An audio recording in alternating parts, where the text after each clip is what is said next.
성경의 기적들 31번째 저희가 나누는 그러한 시간입니다. 요단강은 시리아 북부 에바 산 곡에서 출발된 물이 메론 호수와 갈릴리 호수를 지나 계속해서 물줄기가 연결되어져 있는 600여리 정도 되는 그러한 긴 강입니다. 이스라엘 백성들이 나중에는 이 요단강의 물줄기를 젖줄기 삼아서 가나안에 입성한 후 예루살렘을 풍요롭게 그곳에서 물줄기를 끌어와서 풍요롭게 지내는 그러한 강이기도 합니다. 우리로 말하면 한강인 것이고, 이 시대에 이집트에 나일강이 있는 것처럼 이 요단강은 가나안 모든 민족들에게 있어서 자신들에게 물을 되주는 굉장히 중요하고, 또 이 요단 이 근처를 차지하는 소수의 국가들과 민족들이 풍요롭고 강한 그런 도시국가를 형성할 수 있는 출발과도 같은 매우 중요한 그런 강입니다. 팔레스타인 지역에서 가장 길고 넓은 강이 이 요단강입니다. 40년 전 이스라엘 민족이 출애굽을 할 때 모세가 온 이스라엘에게 모든 불만을 잠재웠던 첫 번째의 사건이 홍해를 가르는 사건이었습니다. 하나님께서 모세를 세우시고 애굽에 보내셔서 10가지 재앙으로 애굽 왕 바로의 마음을 돌려놓으셨고, 언제든지 노예에서 해방되기를 원하고 꿈꾸었던 이스라엘 백성들을 다 데리고 나왔습니다. 그때에 남자의 수가 200만이라고 성경은 기록하고 있습니다. 그리고 나서 이 모든 이스라엘 백성들이 모세가 하나님의 종이고 모세의 리더십을 인정하게 된 계기가 홍해가 갈라지고 마른 땅을 건너 자신들이 쫓아오던 애굽에서 완전히 자유롭게 되었을 때입니다. 이 홍해가 갈라지는 사건은 두 가지 의미가 있습니다. 하나는 이스라엘 백성들에게 모세가 하나님의 종이고 모세의 인도와 리더십을 인정하게 하는 사건이고, 두 번째는 하나님의 약속을 이행받는 그들을 영적으로 이 물과 물 사이를 지나며 세례의 의미가 있어 정결하고 깨끗게 한다라는 의미도 있습니다. 그 후 약 40년을 광야에서 돌다가 이제 하나님께서 약속해 놓으신 그 40년이 지나고 약속의 땅인 가나안 땅을 들어가기 직전 그 강력한 리더십을 보였던 모세가 죽습니다. 하나님에게 선택된 것은 여호수아라는 모세의 조수요 시종과도 같았던 젊은 리더입니다. 많은 이스라엘 백성들은 모세를 직접 눈으로 보았고, 모세가 살아있을 때 모세를 통해 하나님께서 이스라엘에게 베푸셨던 놀라운 기적과 이적들을 체험하고 경험했습니다. 반석에서 생수가 터져나와 모든 이스라엘 백성들이 풍족하게 먹고 마셨고, 메추라기가 진중으로 날라와 고기가 이 사이에 끼도록 먹은 경험도 있고, 매일매일 만나를 거두어 드리면서 하나님께서 주시는 이 겨씨와도 같고 설탕, 꿀을 받는 과자와도 같은 이 만나를 먹으면서 모세의 리더십과 하나님의 인도를 경험했습니다. 그 모세가 죽고 나서 이제 약속의 땅 가나안에 들어가면서 이스라엘은 불안했습니다. 그리고 이 가나안에 들어가며 하나님께서 이 요단의 물이 갈라져 이스라엘 백성들이 마른 땅으로 걷게 하시는 이 사건을 통해 우리는 하나님께서 원하시는 것을 홍해가 갈라졌던 사건과 비교하면서 정확하게 알아볼 수 있습니다. 먼저는 이 사건의 출발은 놀랍게도 여호수아 개인에게 주시는 하나님의 응답과도 같은 것입니다. 여호수아 1장에 보면 특별히 9절에 너는 놀라지 말라고 담대하라고 말씀하십니다. 그리고 나서 하나님께서 그 1장 이후부터 여호수아에게 어떻게 이 백성을 다스릴 것이고 내가 너를 통해 이 백성에게 어떠한 일을 행할 것이다 라는 설명을 해 주십니다. 그리고 나서 3장에 이제 약속의 땅 가나안으로 들어가는 첫 번째 문 앞에 서 있습니다. 그것이 요단강입니다. 이 요단강의 역사를 하나님께서 이루어 주시면서 놀랍게도 여호수아 개인에게 먼저 말씀하시죠.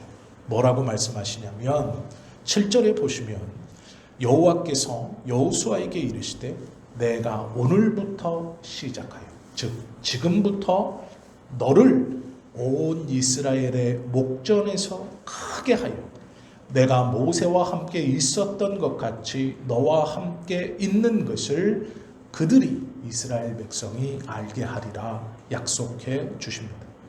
놀랍게도 이 요단강의 사건의 출발이 여호수아에게 내가 이제 모세를 대신하는 새로운 리더라는 것을 이스라엘 백성에게 알게 해주겠다라는 약속에서 출발한다라는 것이죠. 하나님께서 어떠한 큰 일을 이루시고 모든 믿는 자들이 그 은혜 아래 들어갈 때 그 출발이 하나님께서 세우시고 선택하신 어떤 한 개인에게 주시는 하나님께서 나를 선택하고 나를 세웠다는 그 한 사람의 사명과 소명의 확신을 위해서 어떠한 큰 일을 이루어 가시기도 한다라는 것을 기억해야 하는 말씀입니다. 5절에 보시면 우리가 본문으로 읽진 않았지만 꼭 기억해야 하는 한마디가 더 있습니다. 여호수아가 또 백성에게 이르되 너희는 자신을 성결하게 하라. 여호와께서 내일 너희 가운데에 기이한 일을 행하시리라 말씀합니다. 여호수아는 이미 모세를 대신해서 이스라엘 백성들의 리더를 하고 있었습니다. 그런데 그 안에는 여호수아를 찬성하는 사람도 여호수아를 반대하는 사람도 모세에 대한 기억을 잊지 못하는 사람도 섞여 있었을 것입니다. 그런데 여호수아가 어느 날 말하기를 이제 우리가 우리 스스로를 성결케 해야 한다. 그 이유는 내일 하나님께서 우리로 기이한 일을 실행하실 것이기 때문이다 라고 말합니다. 7절부터 본문을 읽었지만 5절의 말씀을 꼭 기억해야 하는 건 하나님의 역사가 일어나기 전 하나님은 그 백성들에게 성결함을 원하신다라는 것이죠. 정결하게 됨을 원하신다라는 것입니다. 이스라엘 백성들의 모든 구성원, 그 은혜를 받아 누릴 구성원이 정결케 되기를, 성결케 되기를 말씀하신다라는 것이죠. 레위기 20장에 보면 하나님께서 진 안에 신접한 자, 즉 귀신과 접신하는 자와 박수를 제하여 버리라, 진멸하라 라고 말합니다. 그 자들뿐 아니라 그 자들을 추종하는 자들까지도 진 안에서 진멸하라 라고 성결케 명령하십니다.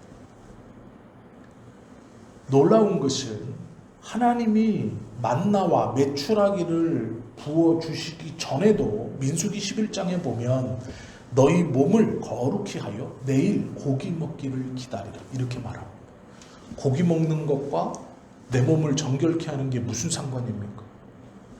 하나님의 역사를 받기 전에 성경은 정결케 하고 성결케 하고 순결케 하고 깨끗게 하라라고 명령하십니다. 물질을 받는 문제에 있어서도 마찬가지입니다. 만나와 메추라기 고기 먹기 전에 너희들의 몸을 정결히 하라. 이 말은 영적인 것과 그렇지 않은 하나님의 어떠한 은혜를 받기 전에는 모두 다 정결함이 있어야 한다라고 말씀하시는 것이죠. 우리가 창세기를 가만히 읽어보면 하나님께서 아담과 하와에게 복된 것을 선언하실 때 그들에게는 죄가 없었습니다. 이게 무슨 얘기냐면 하나님의 은혜를 받을 때 모든 사람의 기본 조건은 성결이고 정결입니다. 하나님께서 에덴 동산에서 아담에게 그 모든 것들을 허락해 주실 때 그들에게는 죄가 없었습니다. 성결하고 정결한 상태에서 그 모든 것들을 받았다라는 것이죠.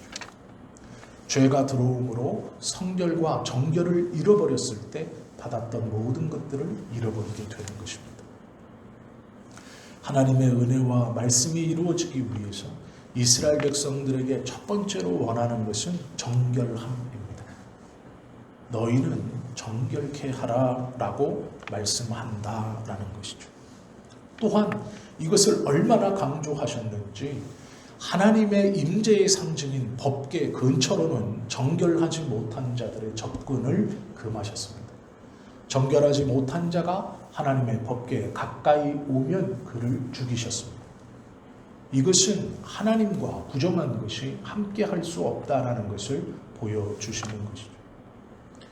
5절에 보면 하나님의 기이한 일을 만나기 전, 그것을 경험하기 전 분명히 정결케 하라라고 말씀합니다. 정결케라는 것은 삿된 마음을 버리라라는 것이죠. 여러 가지 의심의 마음을 버리라라는 것입니다. 그것이 다 버려지고 하나님의 약속을 기대하는 마음, 하나님에 대한 궁금증, 하나님에 대한 열망으로 가득 차 있을 때, 그때 하나님의 역사와 하나님의 기적이 나의 삶에서 이루어진다라고 말씀하시는 것입니다. 이것을 기억해야 합니다. 여호수아의 말처럼 이스라엘 백성들은 하나님의 기이한 일을 보기 전 그들은 정결케 되기를 힘썼습니다. 그리고 나서 하나님께서 말씀하시죠. 내가 오늘부터 이스라엘의 참된 지도자임을 모든 이스라엘 백성이 알게 하겠다. 내가 모세와 함께 있었던 것처럼 너와도 함께 있다는 것을 알게 하겠다라고 말씀하시죠. 이것에 대한 시작으로 여호수아는 분명하게 말하기를 제사장들이 언약궤를 메고 언덕 위에까지 물이 차 올라 있는 이 우기에 물이 차 올라 있는 추수기에 물이 차 올라 있는 이 요단강을 건너라. 그리고 약 1km 떨어져서 궤가 먼저 요단강에 도착하거든 1km를 떨어져 있던 모든 이스라엘 백성들은 그 궤가 요단강 물에 들어가는 것을 보고 그 강을 건너라 명령합니다. 놀라운 이 은혜의 말씀을 우리는 홍해의 기적을 통해서 한번 보았고 이스라엘 백성들은 40여 년 전 그 경험을 했습니다. 그리고 오늘 애굽에서 하나님의 약속을 쫓아 가나안 땅으로 들어오면서 갈라졌던 홍해가 이제 광야에서 가나안 땅에 들어가면서 요단강이 갈라지는 것을 통해 다시 그 시간과 그 의미를 되새기게 하고 있다라는 것이죠. 이 사건을 정확히 보면 요단강가에서 3일을 대기합니다. 이 3일의 시간은 온 이스라엘 백성들이 요단강물로 정결케 되는 시간입니다. 이 3일의 시간은 이스라엘의 정결의식으로 옷을 빨고 손, 발을 깨끗이 씻는 그러한 시간이었을 것입니다. 그리고 나서 이 3일이 지난 후 언약궤를 앞세우고 요단강을 건널 준비를 합니다. 언약궤 안에는 우리가 다 아시는 것처럼 십계명의 두 돌판과 만나를 담아놓았던 항아리, 그리고 모세의 형 아론의 쌍난 지팡이, 이 세 가지의 물건이 들어있는 궤입니다. 놀라운 것은 홍해와 이 요단강은 똑같은 사건이라고 보기에는 조금 다른 것이 있습니다. 그것이 무엇이냐면 물을 건너는 방법입니다. 홍해는 모세가 기도한 후 그의 지팡이로 홍해를 쳤을 때 갈라졌습니다. 그런데 요단강 물은 놀랍게도 이스라엘의 언약궤를 맨 제사장들의 발목이 요단강 물에 잠기었을 때 갈라집니다. 이것은 큰 차이가 있습니다. 이제 여호수아는 불안정한 리더십에서 명령을 내립니다. 이제 건너갈 때가 되었다. 우리가 꿈에도 그리고 그렇게 영원했던 하나님의 역사가 이미 예고되었고 이스라엘은 그 말씀에 따라 3일 동안 정결 의식을 치루었습니다. 옷을 빨았고 마음을 준비했고 손과 목과 발을 깨끗이 씻었습니다. 그리하여 요단강 이편에서 가지고 있었던 모든 것들을 털어내는 상징적인 의식을 다 치루었습니다. 그런데 하나 문제가 있죠. 그것이 무엇이냐면 법궤를 맨 제사장들이 다가가면 요단강 물이 갈라져야 믿음을 가지고 갔던 이 제사장들도 자신 있게 갈 수 있죠. 내가 한 발 가면 물이 한 발 물러나네. 내가 더 다가가면 물이 뒤로 더 빠지네. 이런 것을 보아야 여호수아의 말을 믿고 전진해 갈 수 있는 것이죠. 왜요? 여호수아는 모세가 아닙니다.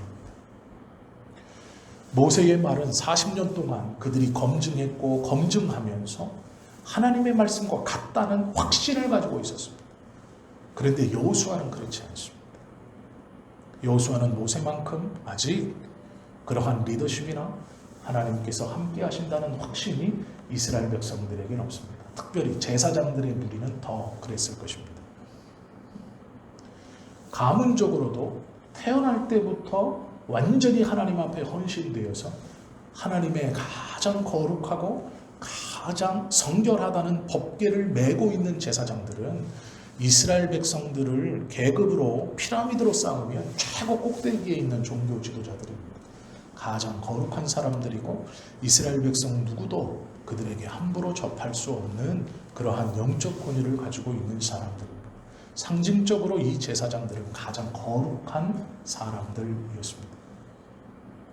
여호수아가 법궤를 메고 요단강을 건너라 발을 디뎌라 라고 했을 때 하나님께서 그들에게 제사장이 다가가면 요단강이 물러나고 이런 은혜를 보여줬다면 제사장들도 수긍하기가 훨씬 쉬웠을 것입니다.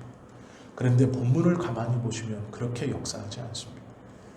발목이 잠겨야 한다라고 말합니다. 물러가지 않는 것은 아닐까? 발을 잘못 띄어서 이 법궤가 혹여 물에 적셔지거나 거룩하고 성결하게 깨끗하게 씻으며 마음을 준비했던 내가 흘러가는 요단강 물에 오염되는 것은 아닐까라는 마음이 있다면 그렇게 하지 못합니다.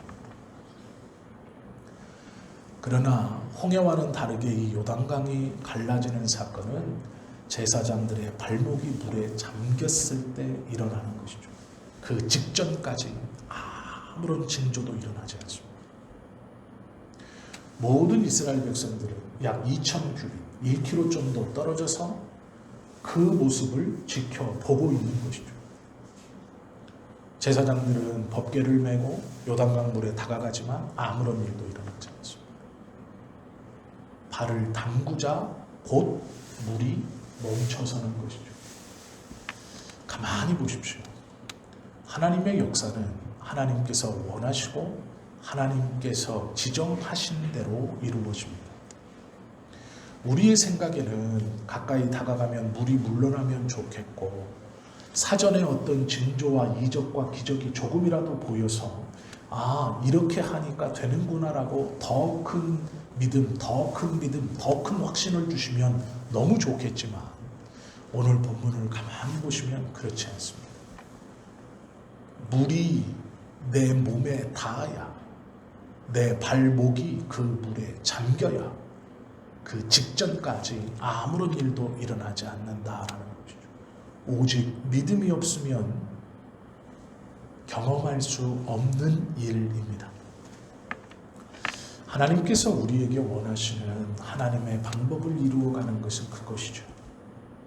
불안하고 두렵고 걱정되고 염려되는 삶 속에서 믿음을 가지고 있는 순종이 아니면 하나님의 역사를 경험할 수 없다라는 것입니다.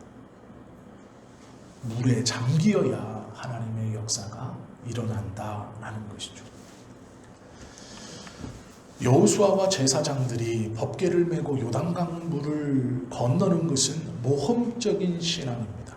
그 전에 아무도 해본 적이 없고 그 전에 아무도 시도해 본 적이 없고 그 전에 아무런 사전 조사나 한번 시뮬레이션을 돌린 것도 아닙니다.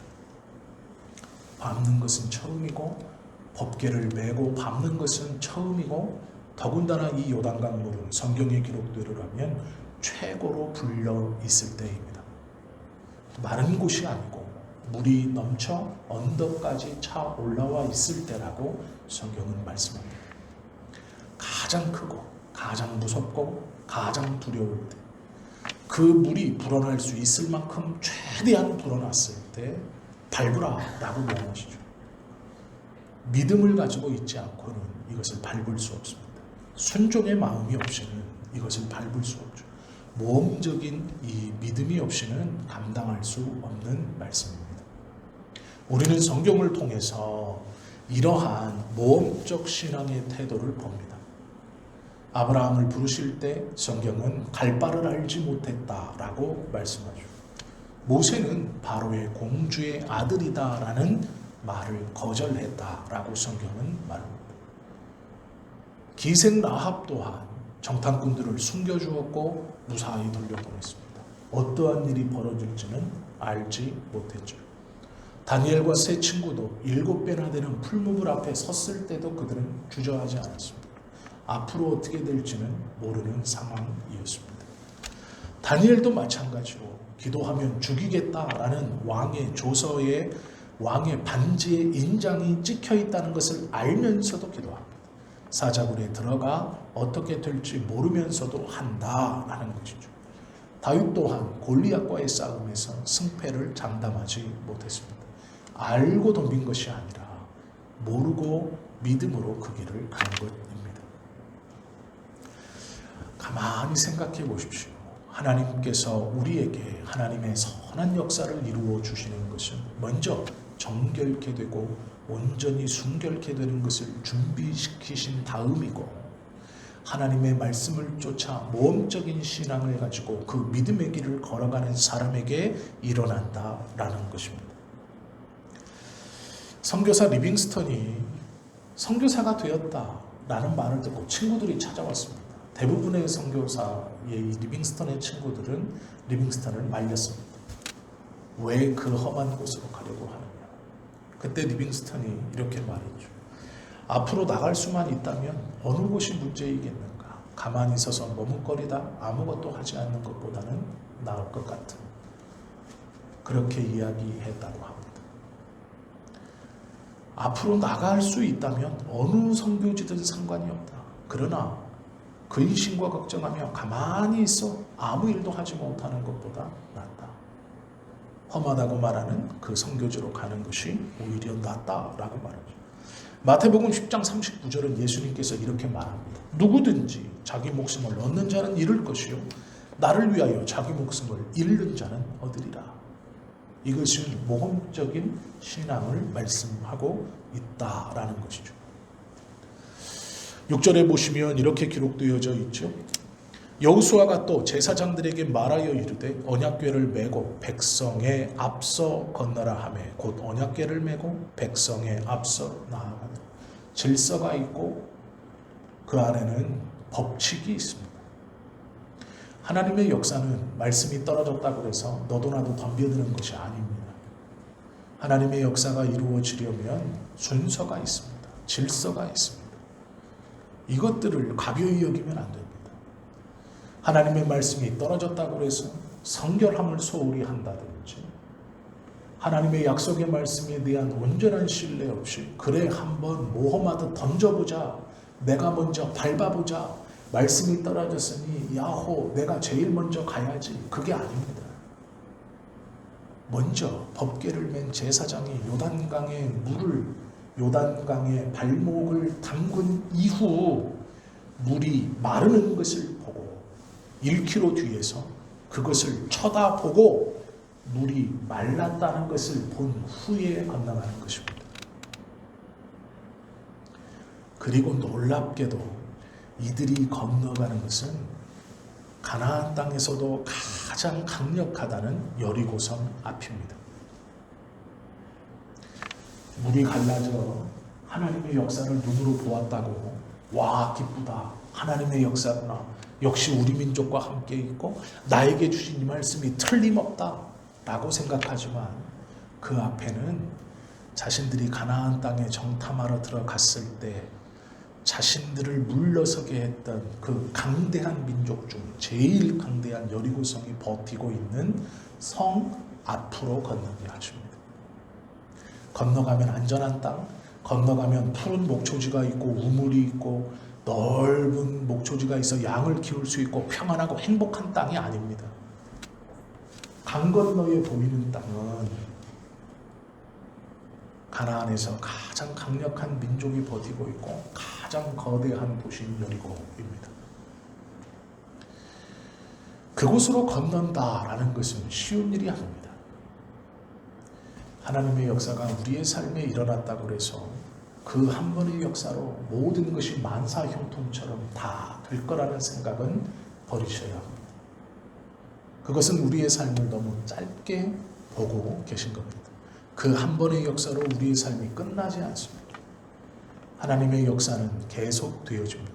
하나님께서 믿음을 가지고 우리의 삶을 끌고 가실 때 때때로 그 믿음 안에 하나님의 역사와 기적과 놀라운 인도를 베풀지만 그 한 번의 경험으로 끝나는 것이 아닙니다. 요단강을 건너면 40년 동안 고생했기 때문에 그래 내가 하나님의 말씀을 신뢰하고 성결함의 준비도 끝냈고 약속의 말씀을 믿어 1km 뒤에서 제사장들이 법궤를 메고 요단강물에 발목이 담겼을 때 물이 갈라져 마른 땅이 드러나는 것을 보았습니다. 그리고 나서 건너가려는 그때 강 너머에 있는 여리고성이 보이는 겁니다. 건너가서 죽을지도 모르는 곳입니다. 강 건넌다는 것의 기쁨으로 아무런 생각 없이 건너기에는 이 여리고라는 문제는 결코 쉬운 성이 아닙니다. 그들은 강대한 민족이고 강 너머에 200만의 이스라엘이 모여있는 것을 보고 여리고성은 준비하지 않았겠습니까? 그들은 그냥 아무렇지 않게 건너오는구나 그냥 그렇게 생각했겠습니까? 40년 동안 광야를 뺑뺑 돌면서 가나안 땅을 약속의 땅이라고 믿고 이 땅에 들어오기만을 40년 동안 학수고대하면서 그 여리고성 가나안 땅 앞 광야를 돌고 있는 이 민족이 이제 자신들이 약속의 땅이라고 말했던 가나안에 들어오면서 자신들의 성 앞으로 들어오고 있습니다. 그러면 여리고는 가만히 손 놓고 그래 약속의 땅이니 너희가 그냥 가져라 이러고 있었겠을까요? 아닙니다. 여리고성은 여리고성 나름대로 그 성을 지키고 이들과 전쟁에서 물리치기 위해서 만반의 준비를 하고 있을 것입니다. 이스라엘 백성들이 그거를 모르겠습니까? 아니에요. 알고 있습니다. 하나님의 역사가 지금 눈앞에서 벌어지고 있는 이 요단강을 건너는 문제는 또 하나의 가장 크다고 말할 수 있는 여리고성 앞으로 도화시키는 하나님의 의도가 있는 것이죠. 하나님께서 우리의 삶을 어떠한 은혜를 통하여 하나의 어려움을 넘어가게 하시면 또한 이 믿음으로 더 큰 문제를 해결하실 수 있게 하기 위해서다라는 것이죠. 예전에 어떤 분이 교회에 오셔서 이런 말씀을 하셨어요. 자신의 아들이 일본에 있는데 자기가 아들을 위해서 하나님께 기도하면 그 아들이 박사학위를 그만두고 목사가 될까요? 라고 전화한다는 거예요. 그래서 자기는 아들을 위해서 기도하지 않는데요. 기도만 하면 아들이 일본에서 하는 그 박사학위 공부를 그만두고 자꾸 다른 말을 한다는 거예요. 그래서 자기는 기도하지 않는데요. 하나님 앞에 자녀를 놓고. 이게 신앙인가요? 아닌가요? 하나님을 믿고 있다는 것에서는 신앙인 것 같지만 이게 신앙인가요? 아닌가요? 잘 생각해 보셔야 합니다. 하나님께서 우리가 구하는 어떠한 은혜, 우리 앞에 기적과 이적을 베풀어 주실 때 우리의 삶에 그것을 이루어 주시는 그 한 번의 경험으로 모든 문제가 해결되는 것이 아니에요. 더 큰 여리고가 막고 있지만 지금 그 여리고에 맞서기 위해 요단강을 갈라 건너게 하시니 요단강을 건너는 게 끝이 아니고 요단강을 건너자 하나님의 은혜를 경험하자 하나님의 더 큰 은혜가 필요한 여리고가 맞고 있습니다. 그러면 이 여리고의 문제를 해결하는 방법이 다른 것입니까? 아니에요. 똑같습니다. 요단강을 건너는 방법과 여리고의 문제를 해결하는 방법이 똑같습니다. 먼저는 정결하게 자신의 몸과 마음을 다듬는 것이죠. 세상의 것들을 내려놓고 오로지 하나님의 인도함과 임재를 겸손히 기다리고 바라는 마음입니다. 그리고 나서 하나님의 말씀에 대한 신뢰를 가지고 그 여리고를 내 방식대로 무너뜨리는 것이 아니라 하나님의 말씀처럼 제사장들이 가장 앞서고 그 정해주신 순서에 따라 아무 말 없이 여리고를 도우는 것이죠. 하나님께서 정해주신 말씀과 그 말씀을 쫓아 한 번도 해보지 못했던 방법으로 요단을 건넜던 그 법칙 그대로 더 큰 문제인 여리고의 문제를 해결케 하시는 것이다라는 것입니다.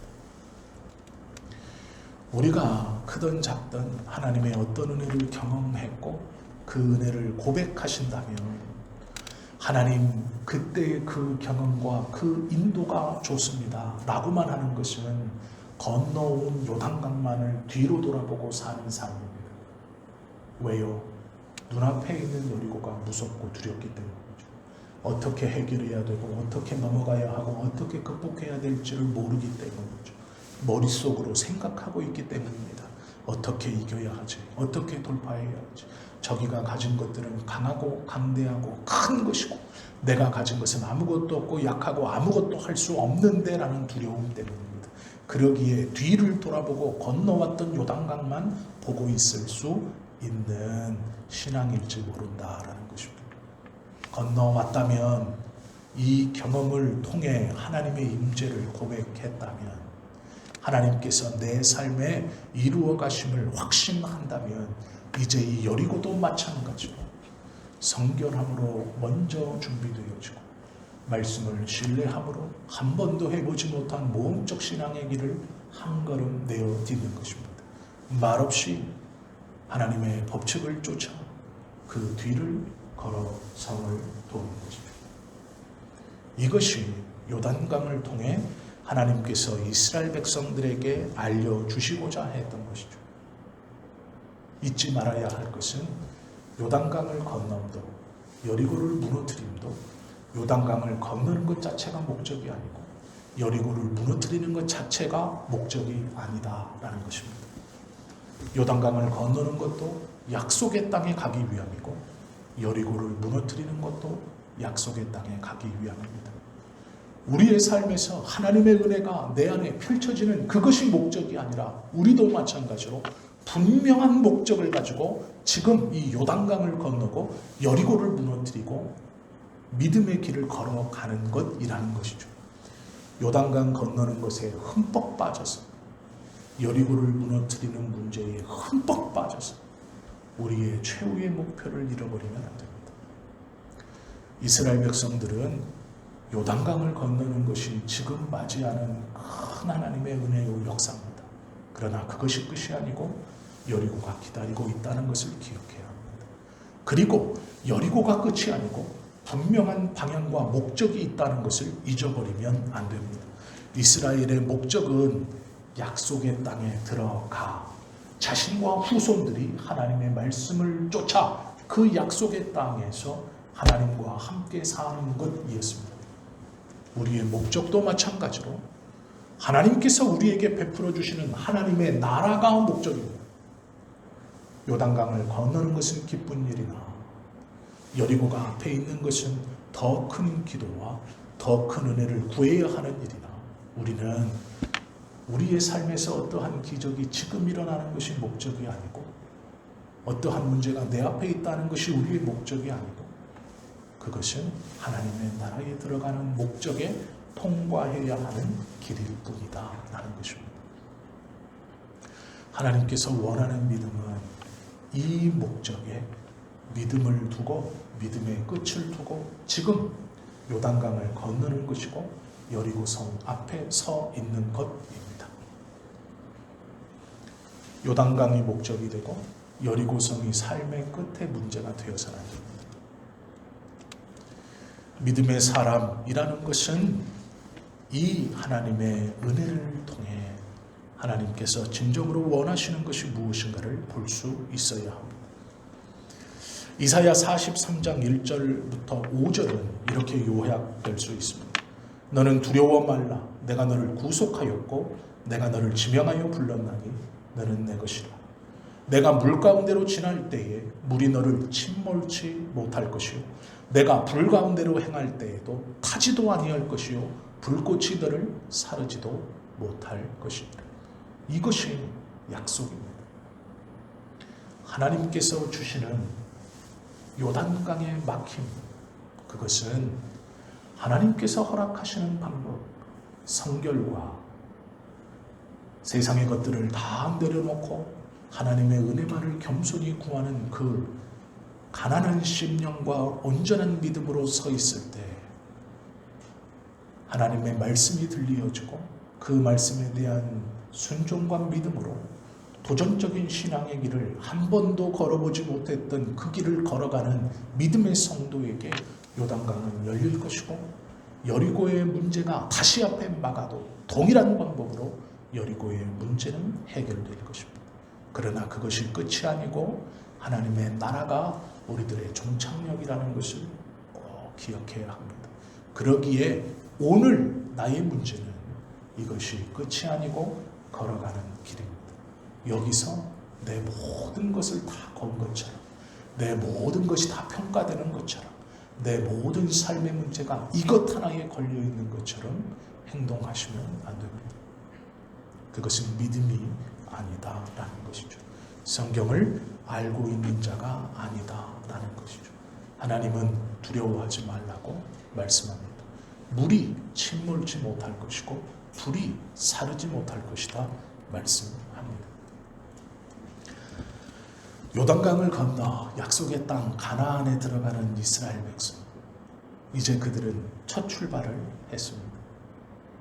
우리도 어쩌면 이 구원의 여정에서 얼마만큼 와 있는지는 모르겠지만 우리의 육신의 생명이 끝나는 날이든 예수님께서 이 땅에 다시 오시는 날이든 우리도 그날을 향해 가고 있는 믿음의 사람들이죠. 이 길을 걸어가며 내 마음과 내 어떠함이 아니라 하나님께서 원하시는 믿음과 신앙, 그리고 성결과 순종, 말씀에 대한 신뢰와 모험적인 신앙의 모습으로 한 걸음 한 걸음 요단강에 발을 디디듯 그렇게 디뎌 요단강이 열리고 여리고를 돌듯 그 믿음으로 여리고의 문제를 해결하고 결국 하나님의 나라에까지 온전히 이 믿음의 길을 걸어가시는 저와 여러분 되시기를 예수님의 이름으로 축원합니다. 기도드립니다.